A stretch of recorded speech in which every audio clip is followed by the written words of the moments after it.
करनाल च किसान आगूआं ते प्रशासन विचाले कल दी बैठक का कोई भी नतीजा नहीं निकल सकिया सी, जिस तो बाद किसानां ने बीती रात करनाल दे मिनी सकत्तरे दे बाहर सड़कां ते बिताई सी। अज यानी कि 8 सितंबर नूं प्रशासन ते किसान आगूआं विचाले मुड़ तो बैठक हुई है। अज दी इस बैठक च की प्रशासन ने किसानां दीआं मंगां मन्नियां ने या फिर इस बैठक विचों होर की कुछ निकल के सामने आया है, इस बारे किसानां ने एक प्रैस कॉन्फ्रेंस की है। आओ हुण तुहानूं लै चलदे हां सीधा करनाल, जिथे किसानां वल्लों इस बारे वधेरे जानकारी लई एक प्रैस कॉन्फ्रेंस की जा रही है।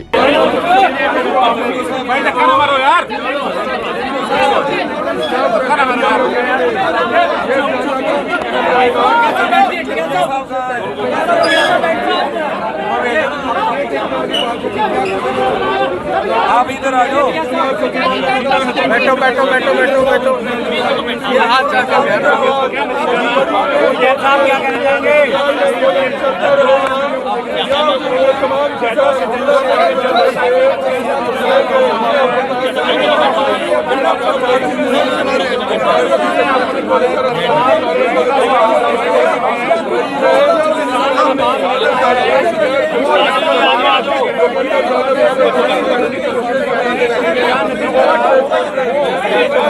मेरे गले पे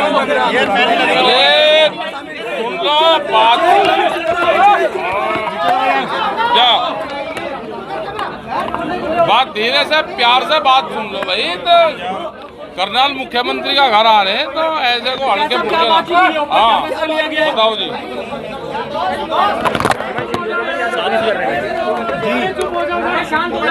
एक मिनट धीरे से सुन भाई। सर मैं चिल्लाने में मुकाबला नहीं करता जी। योगेंद्र बताएं। योगेंद्र जी आपको बता रहे हैं यार मैं रख देता नहीं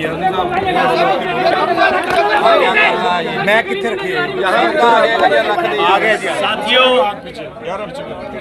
साथियों हमें बहुत अफसोस के साथ कहना पड़ रहा है कि करनाल प्रशासन के जरिए हरियाणा सरकार से हमारी दूसरे दिन की हुई बातचीत भी पूरी तरह से असफल रही है, क्योंकि सरकार की तरफ से जो अड़ियल रवैया था, जो असंवेदनशीलता थी, उसमें रत्ती भर भी परिवर्तन आज नहीं आया।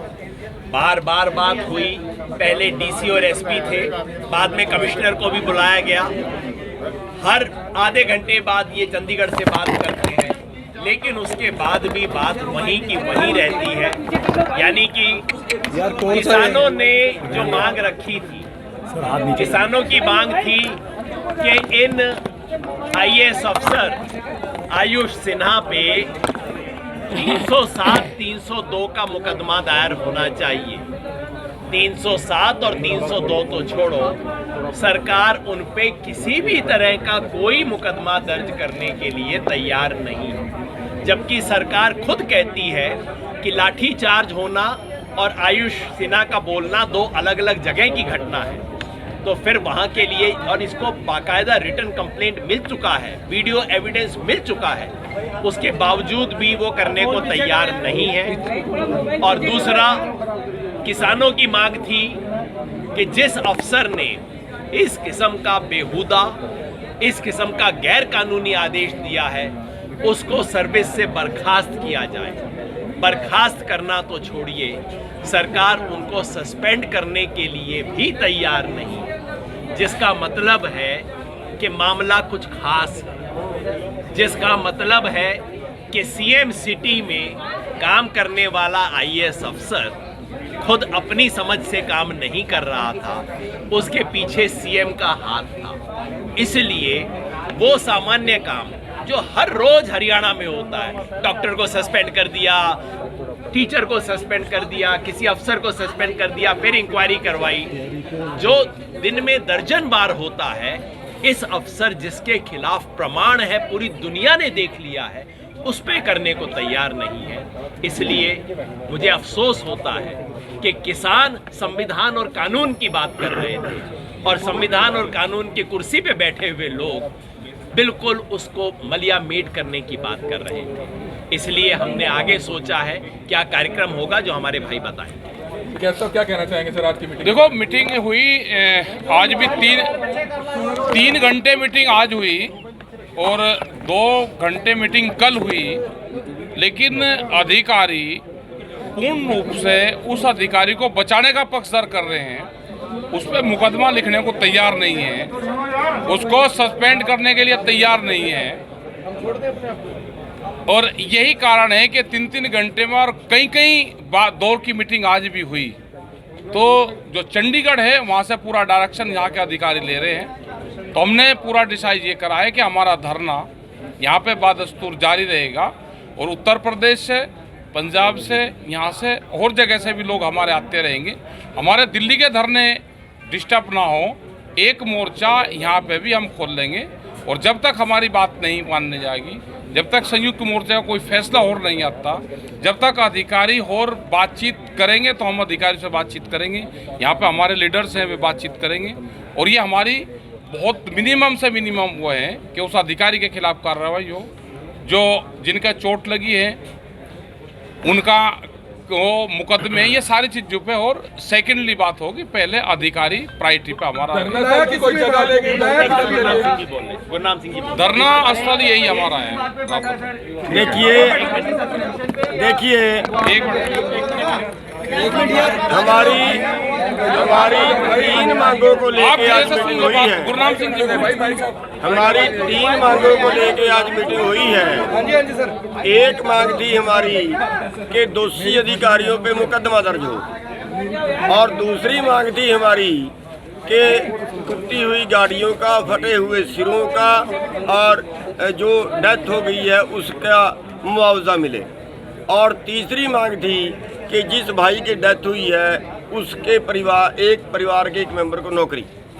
अब पहली बात पे ही पेच फंस गया है। पहली बात पे ही जो पहली मांग थी कि दोषी अधिकारियों के ऊपर मुकदमा दर्ज हो, वही बात कल थी और वही बात उसके पहले दिन थी और वही बात आज है कि प्रशासन उसके आगे नहीं सरकार। आज कमिश्नर साहब भी मीटिंग में आए थे, लेकिन उनके ऊपर पर्चा दर्ज करने के लिए, उनको सस्पेंड करने के लिए वो नहीं माने हैं। और आखिरकार बातचीत टूट गई है, और बातचीत टूटने के बाद अभी हम अगला जो निर्णय है वो ये तो क्लियर है कि यहाँ पे हमारा जो घेराव है वो पक्का रहेगा। और उसके बाद जो सभी लोग हैं वो अगला जो निर्णय होगा वो सभी की पंचायत से सभी की मीटिंग शांतिपूर्ण वो तो ये बताएंगे, वो तो आप अधिकारी बताएंगे। कौन सी बात पे सरकार सहमत हुई? क्या कोई भी किसी भी मांग पे सरकार सहमत नहीं हुई? कुछ उस पर होंगे, पहली फर्स्ट तो यही थी ना, उसके बाद तो सेकेंडली पे उस पे नौकरी तो भाई डीसी नौकरी तो किसी को भी मिल सकती है परमानेंट। धरना स्थल के लिए जगह कोई और देंगे या धरना स्थल यही रहेगा? धरना स्थल यही रहेगा। जो पार्किंग है उसका जो एक फिजिकल सर्वे करके दुकानदारों को भी कोई दिक्कत ना हो, और उसके बीच में हर चीज का ध्यान रखा जाएगा। आम आदमी बिल्कुल ध्यान रखा जाएगा, काम भी चलता रहे। आम आदमी का ध्यान रखा जाएगा, सचिवालय काम चलता रहे ना, पब्लिक को कोई डिस्टर्ब करे। कितनी रहेगी? संख्या भी बहुत। अरे क्या पता संख्या कितनी रहेगी भाई। मीटिंग की अगला समय भी दिया गया है? मीटिंग की अगला समय नहीं कोई जी आने वाले समय में है जी सचिवालय का काम होता रहेगा। हमने बंद नहीं किया, हमने सरकार ने बंद किए हुए, हमने सरकार ने बंद कर रखे, यहाँ से पुलिस ने बंद कर रखे। अपना काम आए, लोग आए, उनको कोई दिक्कत यहाँ पे नहीं है, अपना काम करें। नहीं अभी कोई नहीं। ਦੱਸ ਦਈਏ ਕਿ ਕਰਨਾਲ ਦੀ ਨਵੀਂ ਅਨਾਜ ਮੰਡੀ ਵਿੱਚ ਭਲਕੇ ਕਿਸਾਨਾਂ ਵੱਲੋਂ ਮਹਾਪੰਚਾਇਤ ਸੱਦੀ ਗਈ ਸੀ, ਜਿਸ ਤੋਂ ਬਾਅਦ ਕਿਸਾਨਾਂ ਅਤੇ ਕਰਨਾਲ ਪ੍ਰਸ਼ਾਸਨ ਵਿਚਾਲੇ ਬੈਠਕ ਵੀ ਹੋਈ, ਪਰ ਇਸ ਬੈਠਕ ਦਾ ਕੋਈ ਵੀ ਨਤੀਜਾ ਨਹੀਂ ਨਿਕਲ ਸਕਿਆ ਸੀ ਅਤੇ ਬਾਅਦ ਵਿੱਚ ਕਿਸਾਨਾਂ ਨੇ ਕਰਨਾਲ ਦੇ ਮਿੰਨੀ ਸਕੱਤਰੇਤ ਨੂੰ ਘੇਰਾ ਪਾ ਲਿਆ ਸੀ ਅਤੇ ਉੱਥੇ ਹੀ ਧਰਨਾ ਲਾ ਕੇ ਬੈਠ ਗਏ ਸੀ। ਪ੍ਰਦਰਸ਼ਨਕਾਰੀ ਕਿਸਾਨਾਂ ਦੀ ਮੰਗ ਸੀ ਕਿ ਕਿਸਾਨਾਂ ਦੇ ਸਿਰ ਭੰਨਣ ਦਾ ਆਦੇਸ਼ ਦੇਣ ਵਾਲੇ ਐਸਡੀਐਮ ਅਤੇ ਲਾਠੀ ਚਾਰਜ ਕਰਨ ਵਾਲੇ ਪੁਲਿਸ ਅਧਿਕਾਰੀਆਂ ਤੇ ਕਾਰਵਾਈ ਕੀਤੀ ਜਾਵੇ। ਪਰ ਕੱਲ੍ਹ ਦੀ ਬੈਠਕ ਵਿੱਚ ਕੋਈ ਵੀ ਨਤੀਜਾ ਨਾ ਨਿਕਲਦਾ ਦੇਖ ਕਿਸਾਨਾਂ ਨੇ ਸਕੱਤਰਤ ਮੂਹਰੇ ਹੀ ਅਣਮਿੱਥੇ ਸਮੇਂ ਲਈ ਧਰਨਾ ਸ਼ੁਰੂ ਕਰ ਦਿੱਤਾ ਸੀ। ਕਰਨਾਲ ਤੋਂ ਮਨਵਿੰਦਰ ਸਿੰਘ ਟਿਵਾਣਾ, ਪੰਜਾਬੀ ਲੋਕ ਚੈਨਲ।